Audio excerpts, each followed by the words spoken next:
Buenos días a todos y bienvenidos al webinar de esta mañana. Vamos a dejar 2 minutillos para que, bueno, pues los asistentes acaben de conectarse y damos comienzo a la sesión de hoy. Gracias.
Buenos días y bienvenidos. Vamos a dar comienzo al webinar de esta mañana. Vamos a tratar a empezar este trimestre, este final de año, un trimestre y algo más, con una temática dedicada a una novedad legislativa, al Real Decreto nuevo que deroga el anterior sobre certificación energética de edificios. Incluye muchas novedades, sobre todo en el ámbito de aplicación, y trataremos de tratar estas novedades y de profundizar en algún ejemplo. En el día de hoy os acompañaré yo, mi nombre es Marta Aguilar, llevo el Departamento de Desarrollo y Negocio en CREARA y me acompañará también como director de la Oficina Técnica Alejandro Morel, que tratará gran parte de la sesión. Como en todos los webinars, deciros que será un webinar de unos 40 minutos, una cosa así, en el que expondremos los temas más importantes y después reservaremos el rato final para que podamos dar respuesta a todas las consultas, las preguntas que os puedan ir surgiendo. Y que os decimos también, podéis ir planteando desde el primer momento en el apartado de la plataforma dedicado a preguntas. Ahí vosotros podéis plantearlas en cualquier momento y al final de la sesión tratamos de daros respuesta a todas. Bueno, pues vamos a empezar ya. Solamente deciros también que os enviaremos la presentación, que estamos muy contentos de la asistencia y que este es el primero de muchos webinars que tenemos ya planteados a lo largo de estos meses y que seguramente iremos ampliando. Pues sin más, vamos a dar comienzo. Gracias. Bueno, como os decía, En el día de hoy vamos a tratar unos puntos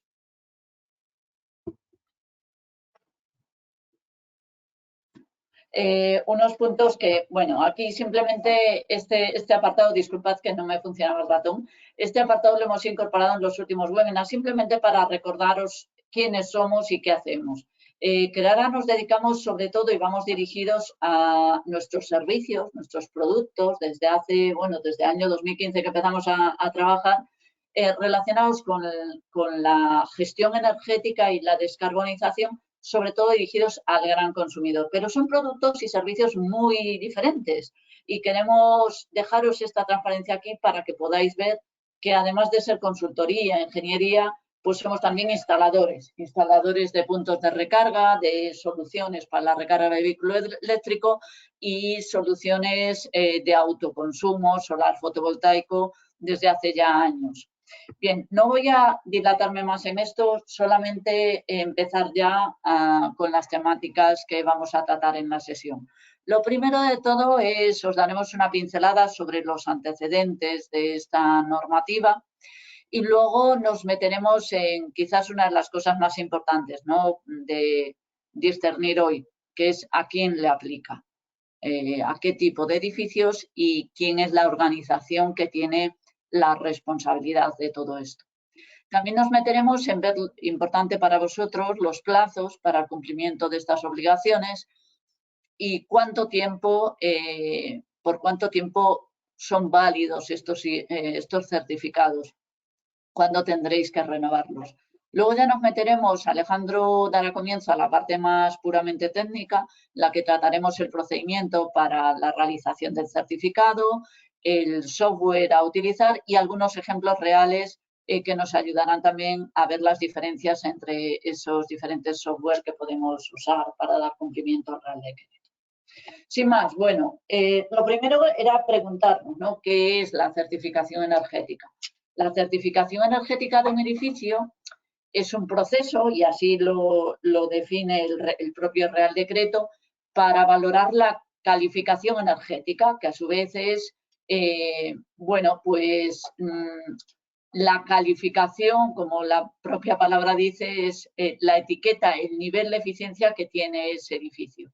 Y tiene que estar obtenida con los datos calculados y medidos a través de unos procedimientos básicos establecidos por esta normativa, ¿vale? Esta normativa es un Real Decreto, decíamos, que viene en España se aplica como transposición de unas directivas de eficiencia energética que han ido a su vez modificándose. Y para su adaptación es para lo que hemos tenido que revisar en España el Real Decreto de certificación energética. Aplica en España y en el resto de países miembros de la Unión. Vamos a ver cuál es el ámbito de aplicación. El ámbito de aplicación es variado. Recoge, por un lado, vemos aquí los edificios de nueva construcción. Por otro lado, aquellos que estaban ya obligados en su momento en el Real Decreto del año 2013, que eran aquellos edificios o partes de edificios que se vendiesen o alquilasen a un nuevo arrendatario. Esos eran los que estamos acostumbrados a ver que se aplicaban ya desde hace ya bastantes años en España. También están obligados los pertenecientes o que están ocupados por la administración pública, siempre y cuando la superficie útil sea mayor a 250 metros cuadrados. O también aquellos en los que se hagan reformas o ampliaciones, siempre y cuando se cumplan alguno de estos tres supuestos que os indicamos. El primero es el que se sustituya, se instale o se renueva instalaciones térmicas que requieran proyectos según dice el RITE. Otro supuesto de reformas o ampliaciones que necesitan realizar, exigen la certificación energética, es cuando se intervenga en más de la cuarta parte de la superficie total de la envolvente térmica del edificio. O aquellos casos en los que la ampliación supone un incremento de más del 10% de esa unidad y siempre y cuando la superficie total ampliada sea mayor a 50 metros cuadrados. Vale, pero además de todos estos, exige también la certificación energética a todos los edificios que tengan una superficie mayor a 500 metros cuadrados, superficies digo, o partes de edificios que con una superficie mayor a esta estén destinados a cualquiera de estos 11 usos. Que como podéis ver, no los voy a relatar todos, pero como podéis ver son todos o casi todos. Yo he hecho en falta usos como el industrial o como el de talleres o el de almacenamientos logísticos, almacenes logísticos. Pero quitando esos, yo diría que están todos o casi todos. Tenemos algunos en los que además se hace referencia a ejemplos, ¿no? Dentro de los deportivos hacen referencia expresa a gimnasios, polideportivos, pero siempre dejan ese comodín, ¿no? De y similares, ¿no? Que aparece al final. Y que lo que hace es que todo ese sector de usos de edificios, pues les aplique. Y también están obligados ese apartado F que dice edificios que tengan que realizar la inspección técnica del edificio. Vale, esto lo que hace es que amplía el espectro de edificios afectados a casi todos. Con lo cual esto es, bueno, pues una exigencia nueva y muy ambiciosa para pues gran parte de la mayoría, diría yo, de las empresas españolas. La limitación ahí anda casi que solo, exclusivamente en la superficie, ¿no? Que no es muy grande. Este Real Decreto establece, detalla específicamente cuáles son las exclusiones. Y son estas que aparecen aquí, estas 4. Los edificios protegidos oficialmente y además especifica aquellos siempre y cuando sea alterase inaceptablemente esa medida de ahorro energético del edificio. Las construcciones provisionales para un uso previsto menor a 2 años, los edificios industriales, los edificios de defensa y los edificios agrícolas no residenciales que tengan baja demanda energética. A nosotros os confesamos que este apartado C nos dio lugar a dudas en la interpretación. Hicimos una consulta al IDAE porque entendíamos que esa segunda parte de la frase en la que dice, esa segunda frase del apartado, eso que dice, aquellas zonas que no requieran garantizar unas condiciones térmicas de confort como las destinadas a talleres y procesos industriales se consideran de baja demanda energética. Esto nos dio lugar a confusión y no teníamos claro el hecho de si todos los edificios de uso industrial estaban per se excluidos. Y sí, el IDAE nos lo contestó así, de esa manera. También están excluidos los edificios independientes, es decir, aquellos que no estén en contacto con otros y que tengan una superficie total inferior a 50 metros cuadrados. Pues vale. Y aquellos que se compren directamente para su demolición. Y para hacer estas exclusiones no vale con que nosotros lo interpretemos de ese modo, sino que el propietario debe realizar una declaración responsable ante el órgano competente de la comunidad autónoma en materia de certificación energética. Vamos a ver otro apartado importante, muy importante, que es el de los plazos, el de responsabilidad, plazos y vigencia de los certificados. El promotor, lo dice así la norma, el promotor o propietario del edificio o parte del mismo es el que tiene la responsabilidad de encargar la certificación energética. El propietario, esto es muy importante. Todas aquellas empresas que nos estáis escuchando y que no sois propietarios de esas oficinas, de esos supermercados o de esos centros deportivos, no tenéis la obligación, la tiene el propietario. Y también debe ser él el responsable de conservar esa documentación. Y es importante también saber, ese segundo apartado que os plasmamos aquí, que la obligación de obtener el certificado no aplica en caso de que ya tengamos uno en vigor. Si está en vigor, no tenemos que repetirlo, si lo habíamos hecho utilizando el Real Decreto anterior.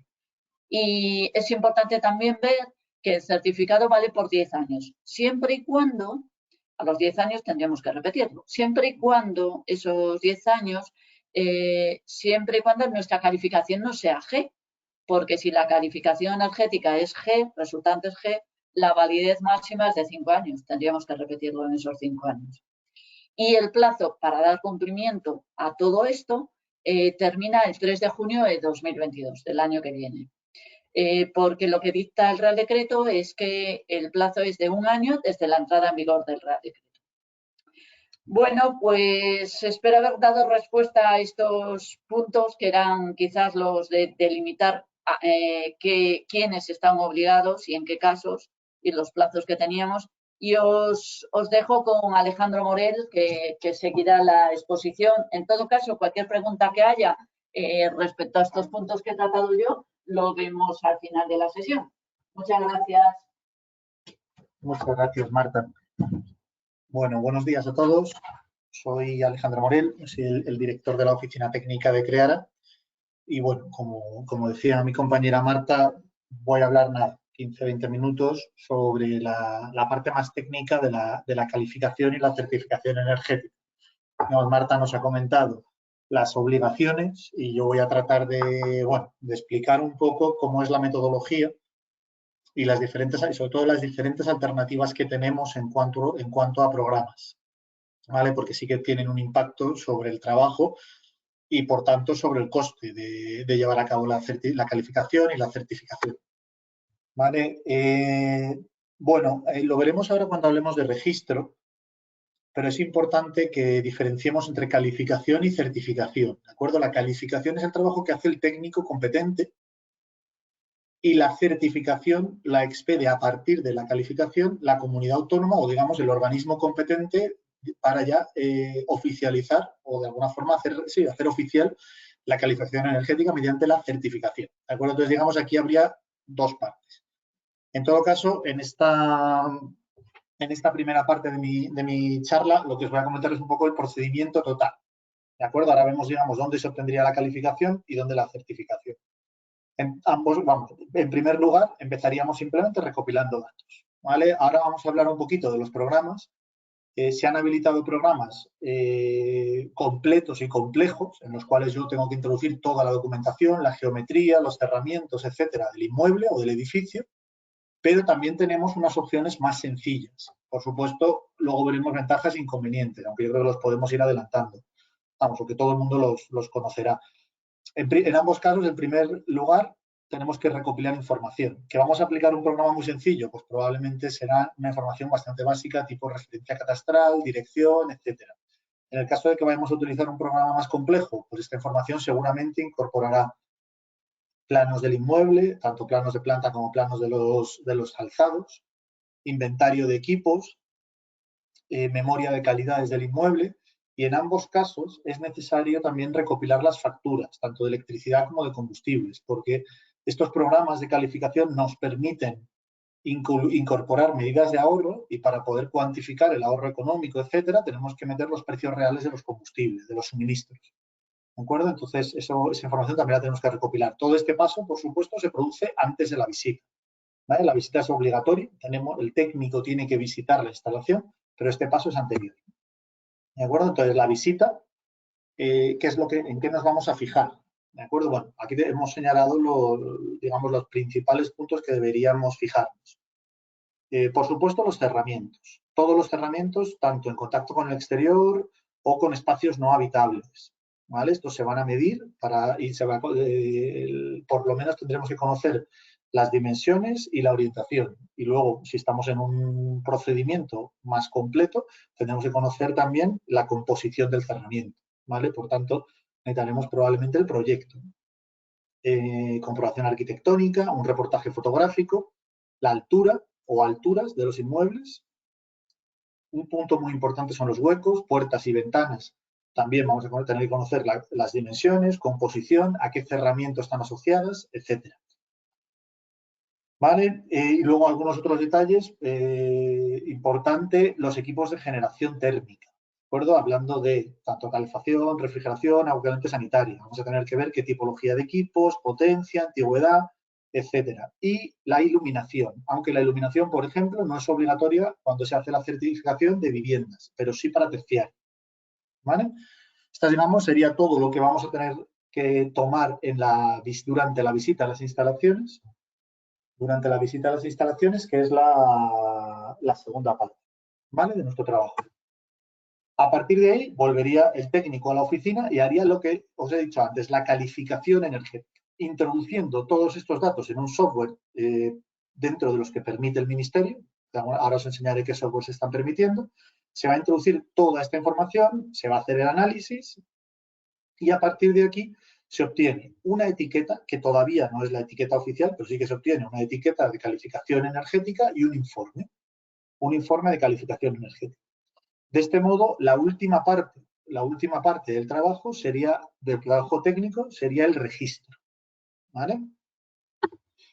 El registro consiste en, perdonad por la redundancia, en registrar todos los datos que se han obtenido del certificado, así como el informe que se ha creado en el apartado anterior, ante la administración correspondiente, ¿de acuerdo? La gestión de la certificación energética está traspuesta a las comunidades autónomas, con lo cual, en función de la comunidad autónoma donde esté el edificio o el inmueble, el registro será diferente, ¿de acuerdo? No es donde está la empresa, sino donde está el inmueble.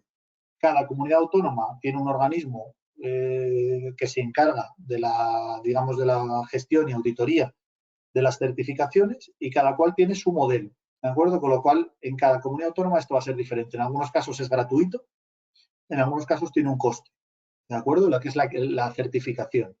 En todos los casos ya se hace vía web y el tiempo que se tarda en obtener la certificación, que la certificación es la etiqueta oficial, ¿de acuerdo? La etiqueta oficial de calificación energética. El tiempo que se tarda en obtener la certificación depende de la comunidad autónoma, pero digamos va desde unos pocos días hasta varios meses. De hecho, hay en algunas ocasiones que, como os ha dicho Marta, las etiquetas se están pidiendo por la compraventa de inmuebles. Entonces, si el propietario no ha adelantado demasiado este problema, es muy normal que el técnico haga la visita y la calificación pocos días antes de la venta y durante la venta todavía no está dispuesto, todavía no se dispone de la etiqueta, porque como os digo, las comunidades tardan en algunas ocasiones 1 o varios meses en tener las etiquetas. Es verdad que en estos casos, generalmente, para hacer la compraventa se suele permitir con el informe de calificación energética, y perdonad que vuelvo atrás, que se ha obtenido en el apartado anterior, ¿de acuerdo? Y el comprobante de que se ha registrado. O sea, de alguna forma se acepta el ver que está en trámite el obtener la certificación energética. ¿Vale? Este punto importante, sobre todo por eso, que nos puede suponer más trabajo si estamos en varias comunidades autónomas.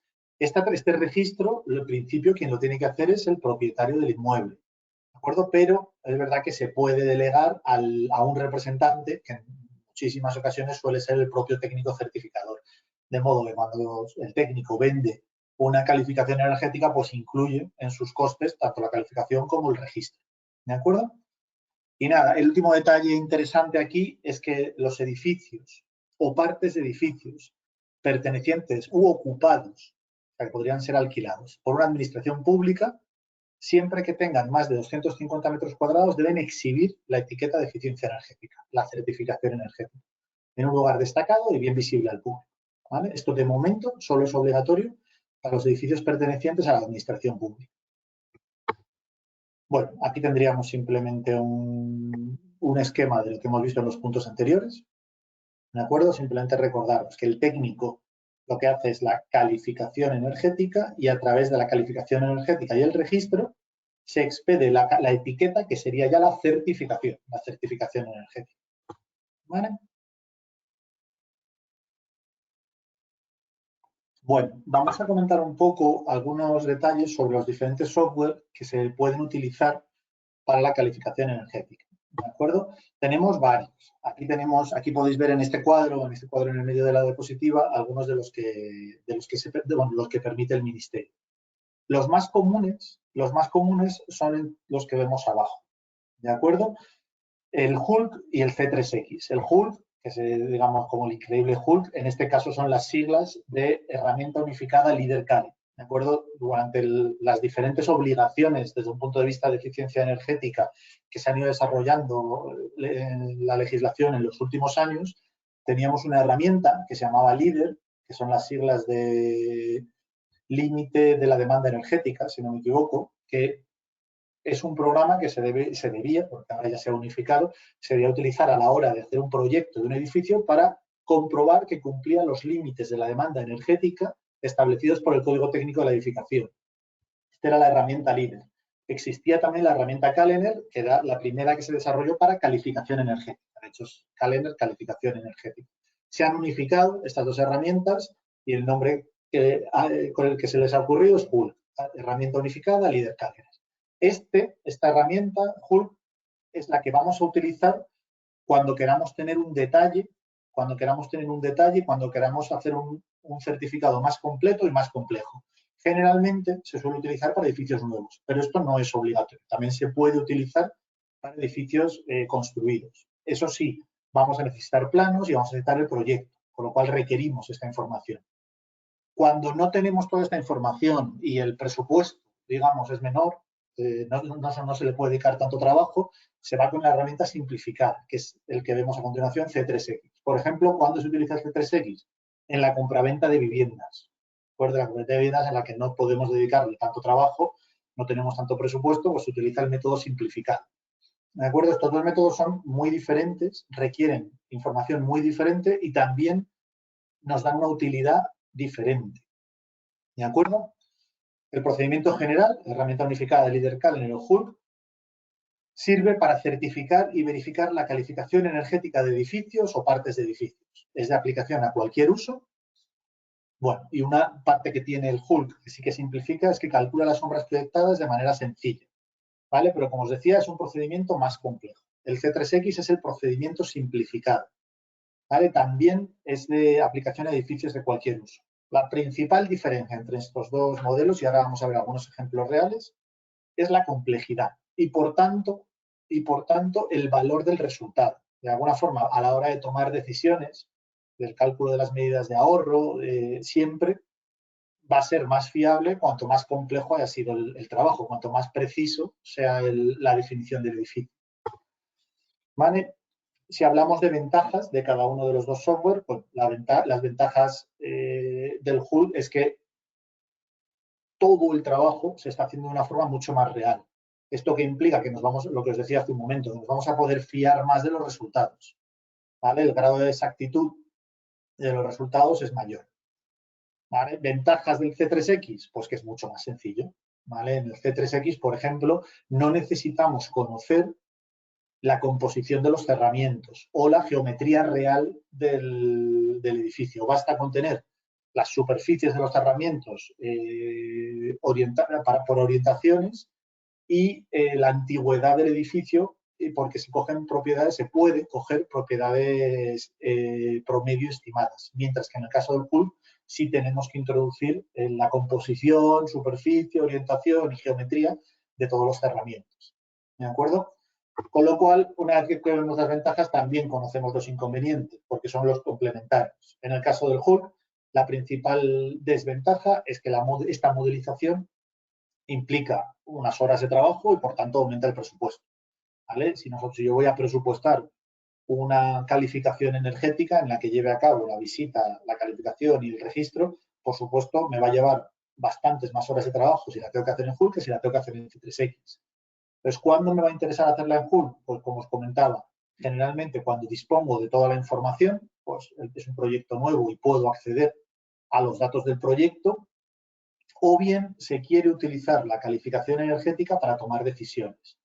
¿De acuerdo? Yo quiero simular las medidas, por ejemplo, quiero conocer cuál va a ser el ahorro real de poner aislamiento en las paredes, de cambiar las ventanas, de poner una fotovoltaica y de cambiar la caldera. Bueno, pues los resultados que me va a dar el HULC van a ser mucho más fiables que los que me va a dar el C3X.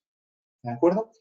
Entonces, digamos, en resumen, lo que nos vamos a encontrar es un programa más complejo, más caro en el sentido, no de descargar, porque esos programas son gratuitos, más caro de ejecutar, de utilizar, porque nos va a llevar más tiempo, y más preciso, y un programa más sencillo, en función del tipo de inmueble, del objetivo de la certificación energética, si es simplemente cubrir el decreto o queremos tomar decisiones, y en muchos casos, como os digo, de la antigüedad.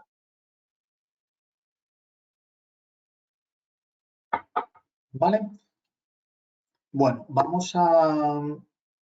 para cerrar esta parte técnica, simplemente os quiero enseñar algunos ejemplos de edificios que nosotros en CREAR hemos llevado a cabo la certificación energética, tanto en un programa, tanto en el programa HUL como en el programa C3X. ¿Vale? Esto, por ejemplo, esta primera parte se ha hecho con el HUL. Sobre todo en lo que quiero que nos fijemos aquí es en la modelización del inmueble. Esto es, es un centro cultural, pero se ha dibujado la geometría exacta del inmueble. Podéis ver en este caso que es un inmueble con una forma circular, una forma de cilindro. Entonces, a la hora de llevar a cabo la calificación energética de este proyecto, se ha tenido que diseñar, que dibujar el cerramiento y especificar para todas las capas del cerramiento, pues, por ejemplo, tenemos tantos centímetros de aislamiento de este tipo. La piedra es de este tipo, la ventana es de este tipo y tiene estas dimensiones. O sea, cada uno de los elementos de los cerramientos se ha definido, ¿de acuerdo? Con todo el trabajo que esto implica.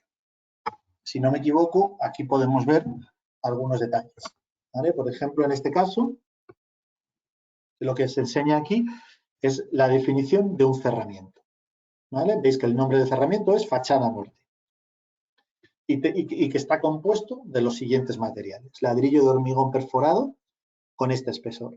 Y bueno, el programa ya dispone de una biblioteca en la que según el elemento ya nos da las propiedades térmicas. Densidad, conductividad, etcétera. ¿Vale? Tenemos mortero de cemento con tal espesor, el aislamiento, en este caso es de poliestireno, expandido, tabicón y enlucido de yeso. ¿De acuerdo? Se define el cerramiento con todos los materiales y el espesor que tienen, y esto para cada uno de los cerramientos. ¿Vale? Exactamente igual para las ventanas. En este caso tenemos las ventanas con el marco que tiene, la conductividad del vidrio, el tipo de marco, el porcentaje de marco, etc. Digamos, tenemos que definir, ¿vale? Una vez más, lo insisto, cada uno de los elementos. Del mismo modo, también tenemos que introducir en el programa, esto recuerdo es el programa HUL, todas las instalaciones térmicas del edificio. ¿Vale? Tenemos aquí, por ejemplo, el bombeo, los distintos circuitos hidráulicos, por supuesto la generación de calor y de frío, y se debe dibujar, se debe simular, o sea, el programa va a simular el sistema real. ¿De acuerdo? La primera parte, que es, digamos, el cerramiento del edificio, lo que lo vamos a utilizar, o lo va a utilizar el programa para calcular la demanda. ¿De acuerdo? La demanda del edificio va a depender de la zona climática, del uso del edificio y de las propiedades térmicas.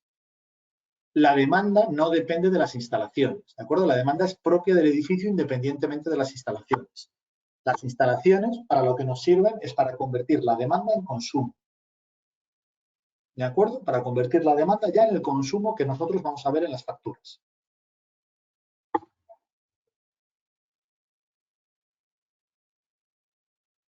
¿Qué resultados nos da el programa? Bueno, pues nos va a decir consumo de energía tanto final como primaria. Podéis ver aquí, por ejemplo, en el primer cuadro que tenemos consumo de energía primaria no renovable. Tenemos un rango para cada letra de la etiqueta y en base a cuál es el que ha salido después de la simulación del programa, estaremos en un color. Tendremos una calificación. Vemos también emisiones y tenemos una etiqueta parcial para la calefacción y la refrigeración. ¿De acuerdo? También el programa nos da una serie de indicadores. Por ejemplo, tenemos energía primaria de calefacción por metro cuadrado y por año. En ACS, en refrigeración, en iluminación. ¿Cuál es la ventaja de toda esta información?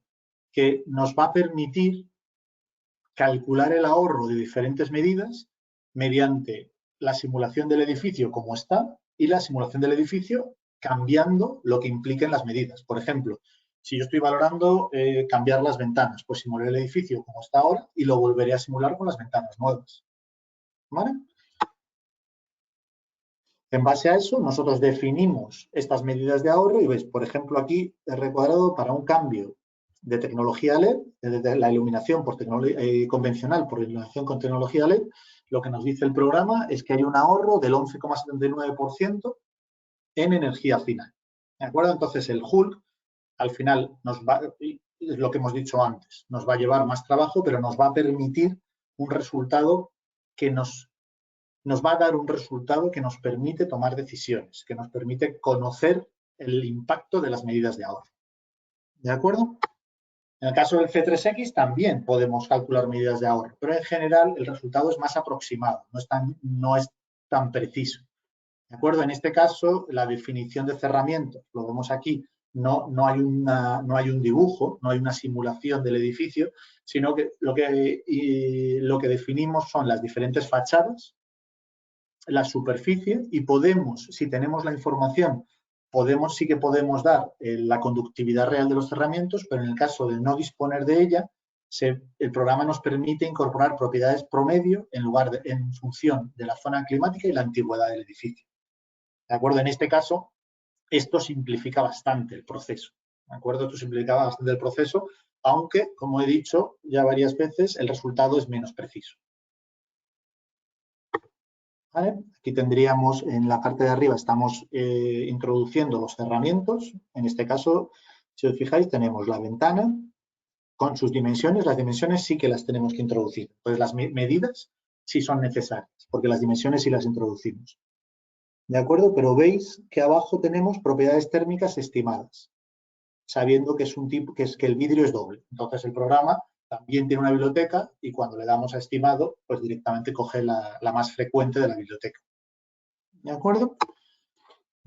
Del mismo modo, también lo tenemos para las instalaciones. En este caso, si os dais cuenta, perdonad, se ha creado un equipo de calefacción y refrigeración que se llama bomba de calor PV, planta baja, y también tenemos un rendimiento que podemos estimar según la instalación, en lugar de tener que ir al rendimiento real del equipo en cuestión. Entonces, el C3X nos permite estimar propiedades, lo cual simplifica muchísimo el desarrollo de la calificación energética. ¿Vale? Entonces, en función del objetivo de la calificación, optaremos por un programa o por el otro. ¿De acuerdo? El C3X también nos da, por supuesto, la etiqueta energética. Veis arriba, tenemos consumo de energía primaria no renovable, emisiones de dióxido de carbono, ¿de acuerdo? Y también tenemos los indicadores parciales. O sea, los resultados que nos da el programa son los mismos, más o menos, o bueno, digamos, son bastante aproximados. Nos da algo menos de detalle, pero también nos da los resultados completos de indicadores parciales, etcétera. Simplemente que a la hora de utilizar el programa para calcular el ahorro de las medidas, si hemos introducido los cerramientos y las instalaciones con propiedades estimadas, tenemos que ser conscientes de que el valor del ahorro no va a ser tan preciso. Entonces va a ser un poco más complicado tomar decisiones. ¿De acuerdo? Bueno, aquí tendríamos otro ejemplo para oficinas. ¿Vale? Y nada más, esto es lo que os queríamos contar. Hemos ido muy bien de tiempo hoy, entonces, si os parece, como os ha dicho Marta al principio del webinar, vamos a dejar 5 minutos para que pongáis las preguntas en el punto, en el programa tenéis la interrogación para escribir las preguntas, lo podéis hacer tanto en el apartado de preguntas como en el chat. Nosotros vamos a revisar los dos. ¿De acuerdo? Y ahora en 5 minutos, tanto Marta como yo, en función de si es una pregunta más de la parte técnica o de la parte legal, respondemos a todas las preguntas. Así que aquí tenéis nuestros datos de correo. Como os ha dicho Marta, os vamos a facilitar la presentación. Y nada, muchas gracias a todos por vuestra atención.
Bueno, pues buenos días de nuevo. Estamos aquí para repasar las preguntas que nos habéis planteado. Vamos a tratar de darles respuesta.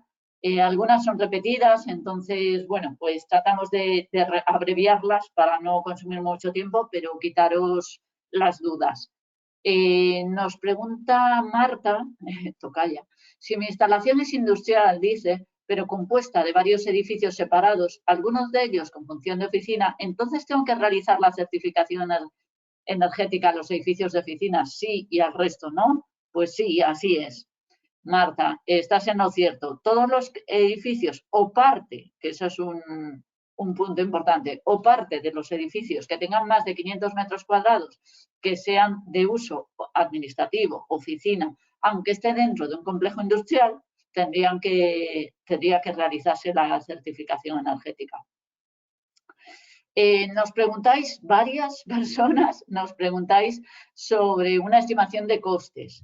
Bueno, pues a ver, aquí hay varios factores. La ubicación, la superficie y también de qué información disponéis. Hay casos en los que disponen de inventario de equipos, de que disponemos de planos, incluso en AutoCAD. Pues estas cosas abaratan el presupuesto. Entonces, bueno, pues si queréis, sin problema, os damos un presupuesto, pero casi preferimos que nos escribáis sin más a nosotros, ¿vale? Yo creo que todos tenéis en un mail de hoy mi correo electrónico, salió desde mi correo, no era la intención, pero lo tenéis. Es mai@creara.es, ahí podéis contactarnos si queréis para eso o para cualquier pregunta, por supuesto.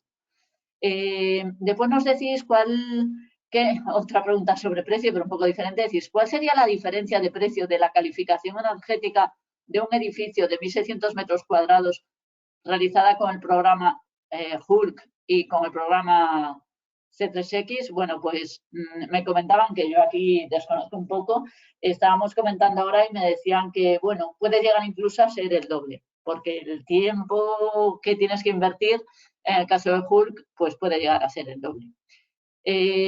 Otra persona, Miquel Pallicer, nos dice que la empresa encargada de mantener el edificio no debe entonces encargarlo, ¿no es así?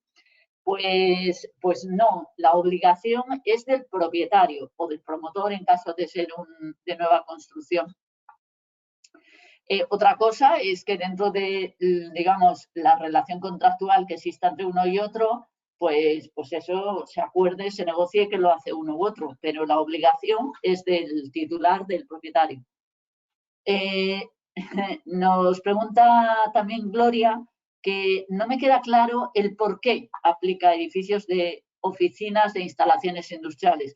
Bueno, pues es que no dice así el Real Decreto, porque dice que se aplica a edificios de uso administrativo, edificios o parte de edificios. Entonces, pues no cabe ninguna duda. Si una parte del edificio, imaginémonos, yo me imagino un complejo industrial grande que tiene, pues no sé, muchos de estos que hemos visitado, que son miles, bueno, miles, no me estoy pasando mucho aquí, que son a lo mejor 15 edificios dentro del complejo y hay algunos que están destinados a comedor, otro está destinado a oficinas, otro está, pues todos esos edificios cuyo uso es el administrativo, etcétera, o restauración. Sí, incluso, perdona Marta, en algunas ocasiones el mismo edificio es un edificio industrial, pero tiene una zona de oficinas. Si esa zona de oficinas son más de 500 metros cuadrados, se tendrá que hacer la calificación y certificación de esa parte del edificio. Eso es. Entonces, bueno, pues esa es un poco la respuesta. Yo creo, aplica a sectores administrativos. Aquí nos repetimos un poco lo mismo. Ejemplo, en una fábrica o un edificio de oficinas. Esto nos lo preguntan muchos de vosotros. Perdonad porque hay muchas preguntas y muchas son similares. Entonces, dice, si tengo un edificio de uso administrativo de más de 500, pero no quiero ni vender ni alquilar, ¿tengo que conseguir la certificación? Sí, sí, sí. Esa es precisamente, vuelvo a interrumpirte, Marta, ese es precisamente el cambio de la legislación.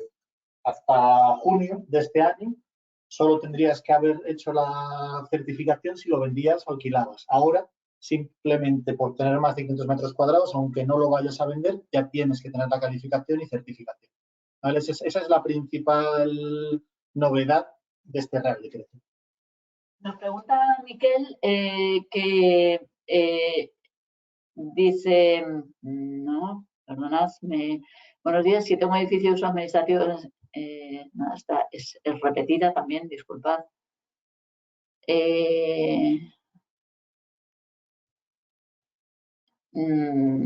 Perdonad, porque es que se repiten muchas. Ya, aquí estaba. Nos pregunta también Carmen, nos dice que varias dudas.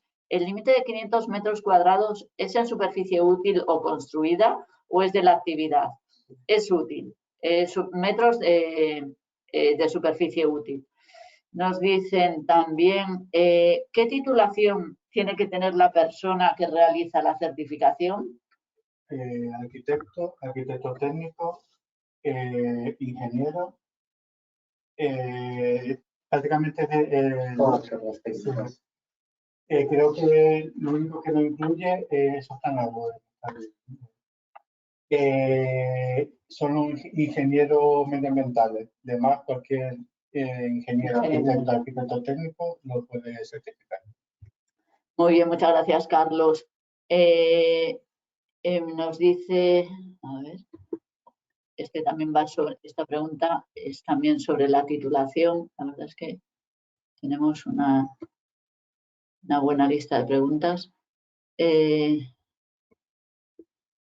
que tener alguna, nos preguntan otra vez sobre el técnico y nos dicen lo mismo, si tiene que tener una capacitación avalada por la administración o es la empresa la que tiene que tenerlo o ambos.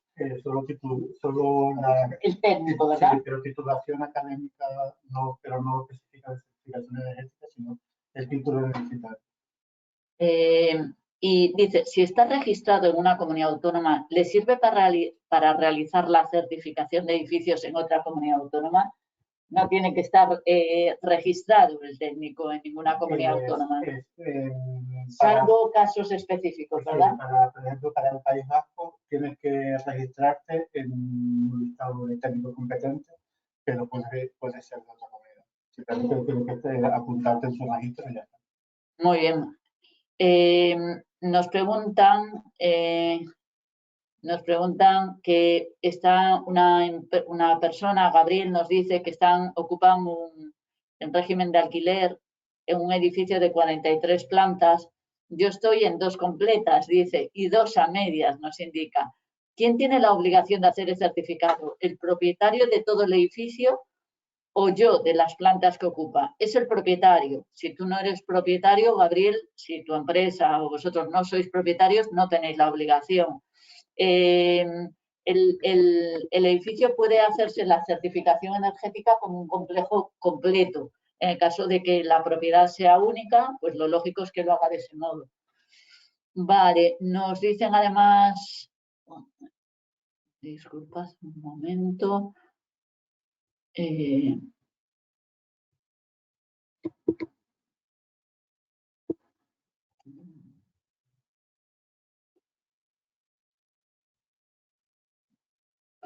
Se hace una pregunta, bueno, nos dicen que la duda es sobre la aplicabilidad de la norma. Siendo aplicable en edificios de uso administrativo y exento los de industrial, donde no haya situación de confort térmico, ¿en qué situación se quedan los edificios con una parte de uso industrial y otra de zona de oficinas? Pues si esa de zona de oficinas tiene una superficie mayor de 500 metros cuadrados, está obligada porque el uso de esa parte del edificio es de administrativo.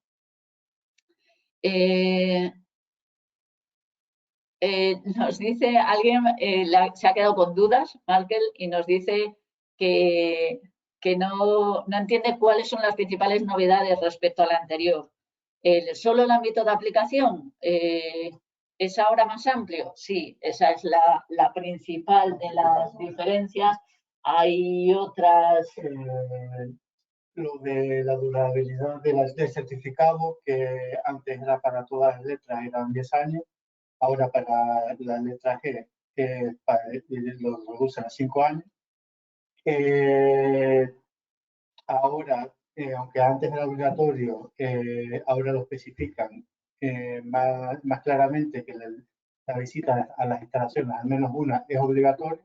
Y que tiene que ser en un plazo máximo de Exacto. 3 meses. Antes del registro. Antes del registro, no vale anterior a 3 meses haber realizado la visita.